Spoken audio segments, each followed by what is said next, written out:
Commençons par une scène que beaucoup d'entre nous connaissent très bien, surtout à l'approche de Purim.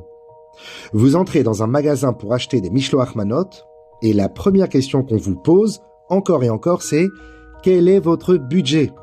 C'est presque la question universelle. Combien êtes-vous prêt à dépenser pour vos amis, votre famille ou vos proches ? Mais si l'on regarde la Torah et les enseignements de nos sages, cette question n'est pas vraiment au cœur de la mitzvah. Le prix ou le montant dépensé n'est pas ce qui compte. Ce qui compte, c'est le nombre de deux. Car la Torah dit clairement « Mishloach manot ishlereu ».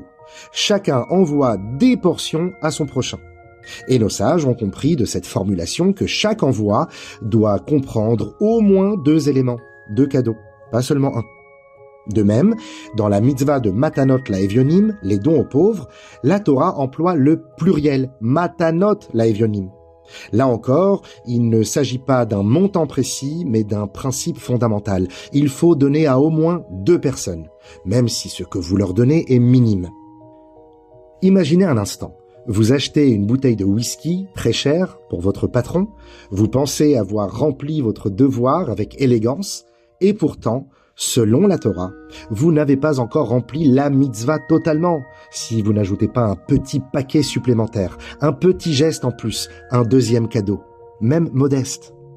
Ou encore, si vous rencontrez un pauvre et que vous lui donniez 100 €, ce n'est pas suffisant. Il faut que la mitzvah atteigne au moins 2 personnes, même avec 10 € chacun. Pourquoi ce chiffre 2 ? C'est ici que le Rabbi de Lubavitch nous éclaire. Le 2 symbolise la véritable générosité. Sa capacité à donner ce qui nous est difficile à donner, ce qui exige un effort, un dépassement de soi. Il ne s'agit pas seulement de donner ce que nous aimons donner, ce qui est facile et naturel pour nous, ça c'est le 1. Non. La vraie mitzvah, donc le 2, c'est celle qui va finalement nous rapprocher de notre Créateur et de notre prochain. Cette mitzvah exige que nous donnions ce qui nous coûte, même quand cela demande de sortir de notre zone de confort. Permettez-moi de vous raconter un épisode puissant du Talmud, dans Avodah Zarah 18a, qui éclaire ce principe. Nous sommes à l'une des périodes les plus sombres de notre histoire. Le Beit Hamikdash a été détruit, Jérusalem est en ruine, le peuple est brisé. Mais Rome ne s'est pas contentée de détruire des pierres, elle a voulu détruire l'âme. L'empereur Hadrien publie des décrets impitoyables. Interdiction d'enseigner la Torah, interdiction de rassembler des élèves, interdiction de transmettre la tradition. Étudier devenait un crime, enseigner devenait une condamnation à mort. C'est l'époque que nous appelons celle des 10 martyrs de foi. Dans ce contexte, vit un immense sage, Rabbi Yossi ben Kisma, un homme droit, profond, lucide. Il tombe gravement malade, il sent que ses jours sont comptés, et son disciple, Rabbi Hanina ben Teradion, vient lui rendre visite. Rabbi Hanina n'est pas un homme discret, il ne se cache pas. Malgré les décrets romains, il rassemble des foules et enseigne la Torah publiquement. Il sait que c'est dangereux, mais il ne peut pas faire autrement. Il vit pour cela, c'est sa nature. Rabbi Yossi, son maître, le regarde. Il l'aime, mais il est inquiet. Il lui dit « Hanina, mon élève, j'entends dire que tu réunis des communautés et que tu enseignes la Torah en public. Tu sais ce que cela signifie. Ces hommes sont cruels. Ils ne te pardonneront pas. Ils te prendront. Ils te tortureront. » Rabbi Hanina répond avec une simplicité bouleversante. « Du ciel, Rabbi, on aura pitié de moi. » Il répond avec la foi. Mais Rabbi aussi, comme on l'a dit tout à l'heure, lucide, ne se laisse pas émouvoir. Il insiste. « Je te parle avec logique, avec réalisme, et toi tu me réponds avec la foi.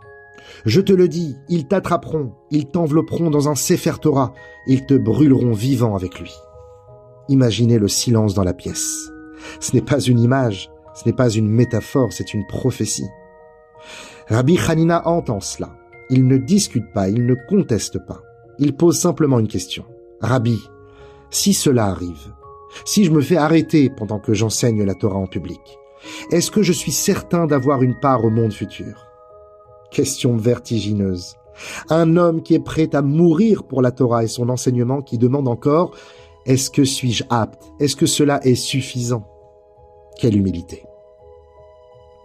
Rabbi Yossi, son maître, lui répond quelque chose d'extraordinaire. Eh bien, Yossi, dis-moi, as-tu fait un acte concret, personnel, un acte désintéressé qui s'est présenté à toi récemment? Raconte-moi un Ma'aseh Tov, une bonne et belle action, et je te dirai si tu es destiné au monde futur. Pardon? Pourquoi cette réponse de Rabbi Yossi? Pourquoi ne pas dire immédiatement « Mais bien sûr, Rabbi Hanina, tu risques ta vie pour la Torah, tu vas mériter le monde futur ». Rabbi Hanina réfléchit, puis il raconte un épisode presque banal. Il était responsable de la caisse de la Tzedaka. Il collectait de l'argent pour les pauvres. Un soir de Purim, il trie les pièces et les billets. Et soudain, un doute. Un billet s'était mélangé. Était-il à lui ou était-il à la caisse des pauvres? Il aurait pu dire « Yachaloku, moitié-moitié selon la loi ». Il aurait pu s'accorder le bénéfice du doute. Après tout, personne n'aurait su. Mais il a décidé autre chose. Il a donné le billet entièrement aux pauvres. Non pas parce qu'il était riche, non pas parce que c'était spectaculaire, simplement parce qu'il ne voulait pas que l'ombre d'un doute subsiste. Quand Rabbi Yossi entend cette histoire, il est bouleversé et il lui dit « Si tu as agi ainsi, alors puisse ma part dans le monde futur être la même que la tienne. » Quelques jours plus tard, malheureusement, la prophétie se réalise. Les Romains arrêtent Rabbi Hanina, ils l'enveloppent dans un Sefer Torah, ils mettent des éponges mouillées sur son cœur pour prolonger l'agonie et ils l'embrasent. Ses élèves l'entendent dire « Je vois les parchemins brûler, mais les lettres s'envolent. » Son corps brûle, mais la Torah ne brûle pas. Mais arrêtons-nous un instant. Pourquoi Rabbi Yossi, le maître, n'a-t-il pas été impressionné d'abord par le courage héroïque d'enseigner la Torah sous la menace? Pourquoi fallait-il cet épisode du billet? Voici la clé. Enseigner la Torah, même avec héroïsme, peut être parfois l'expression de ce que l'on est profondément. Rabbi Hanina était un homme de Torah. Il respirait la Torah, il vivait Torah. C'était sa nature, sa passion, son identité, son idéal. Mais le billet, c'était autre chose. C'était un moment où personne ne regardait, un moment sans gloire, un moment où son ego ne gagnait rien, un moment où il aurait pu garder l'argent sans que personne ne le sache. Mais il a choisi Dieu, il a choisi l'intégrité, il a choisi de perdre. C'est cela que Rabbi Yossi cherchait. Il voulait savoir, est-ce que tu sers Dieu seulement quand cela correspond à ta grandeur, ou est-ce que tu le sers aussi quand cela te coûte, quand cela te prive, quand cela te vide? Le billet n'était pas une petite histoire. C'était la preuve que Rabbi Hanina savait sortir de lui-même. Et c'est cela qui ouvre le Gan Eden. Le message est immense. On peut faire des choses extraordinaires et pourtant ne pas avoir encore touché le point le plus pur de soi.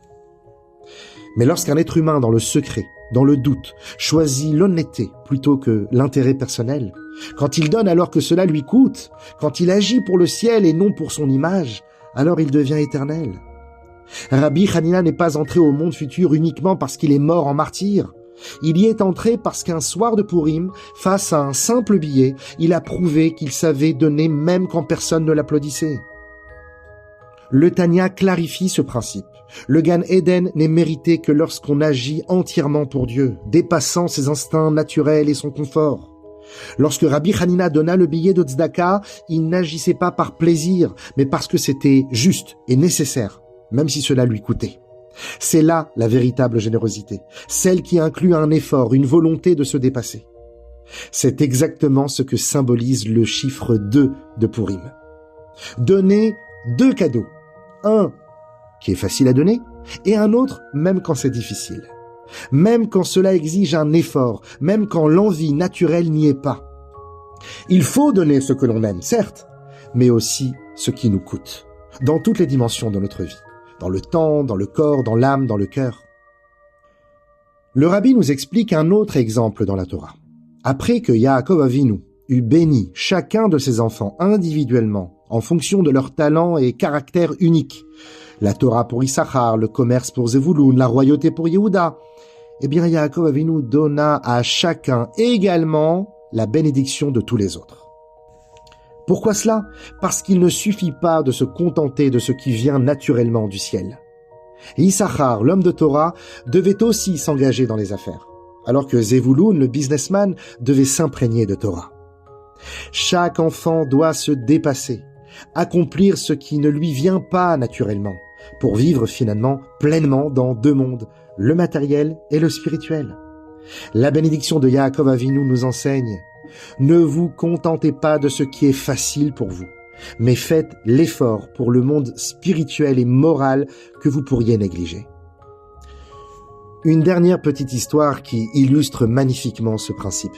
Un chassid qui vivait modestement, en étudiant la Torah toute sa vie, avait des filles qui devaient se marier, mais n'avaient pas assez d'argent pour les marier avec dignité. Il demande conseil à son rabbi, qui lui dit: va au marché, fais des affaires, et la première transaction qui se présente à toi, fais-la. En chemin, il s'arrête dans une auberge où se trouvent des marchands échangeant des bijoux précieux, et l'un d'eux lui demande: tu voudrais acheter des bijoux? Quel est ton budget? Le chassid répond qu'il n'a que 10 roubles. Le marchand éclate de rire. Avec 10 roubles, tu n'achètes rien, mais si tu veux, je peux te vendre mon Gan Eden pour ce prix. Le chassid, inspiré par les paroles du rabbi, achète le Gan Eden du marchand avec les 10 roubles.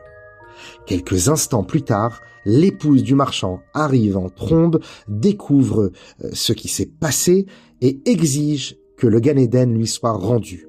Et pour punir son mari, elle l'oblige à payer toute la dot des filles du chassid pour ses mariages. Le rabbi explique alors qu'avant cet acte de générosité, le Gan Eden du marchand ne valait même pas les 10 roubles. Mais après avoir pris en charge le mariage des filles du chassid, son investissement spirituel devient inestimable et son Gan Eden prend toute sa valeur. Voici le message de Purim et du chiffre 2. Premièrement, la vraie générosité ne se mesure pas à la valeur matérielle, mais bien à l'effort et au dépassement de soi. Deuxièmement, la mitzvah de Mishloach Manot et de Matanot Le'Evyonim nous apprend à donner 2 fois ce que nous aimons, mais aussi ce qui nous coûte. Troisièmement, seule cette capacité de se dépasser, qui rapproche l'homme de Dieu et l'homme des autres, nous ouvre les portes du vrai Gan Eden, ici et maintenant. Alors, chers amis, en cette fête de Purim, demandons-nous: où suis-je prêt à donner, même si cela me coûte? Où suis-je capable de dépasser mes instincts naturels pour le bien des autres et pour Dieu? C'est dans ce dépassement que réside le miracle de Purim, chaque année, dans chaque cœur.